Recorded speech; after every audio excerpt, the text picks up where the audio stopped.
তীর্থযাত্রী পুণ্যতীরা আসে, এখানে স্নান করলে সবার মঙ্গল হয়। এখানে এসে বা মানস টানস করলে তাদের বাসনা পূর্ণ হয়। এই জন্য এখানে অনেক লক্ষ লক্ষ মানুষ এখানে আসে এবং মনোবাঞ্ছা পূর্ণ করে। এই জন্য এখানে মানুষরা আসে।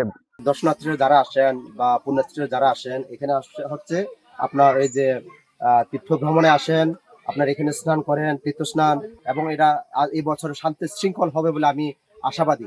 দেবতা পুকুর আমরা 3 দিন 13, 14, 15 আমাদের এখানে ধর্মীয় অনুষ্ঠান হয়। লক্ষর উপরে মানুষ হয় এখানে, তীর্থযাত্রীরা এখানে সমাগম হয়। এখানে ধর্মীয় প্রার্থনালয়ে এসে আমরা প্রার্থনা করি। এখানে 12টা উপকমিটি আমরা যথেষ্ট পরিমাণ আমরা অংশগ্রহণ করব বলে আশা করি। এই 13 তারিখে যে আয়োজনটা আমাদের দেবতা পুকুরে উৎসব নিয়ে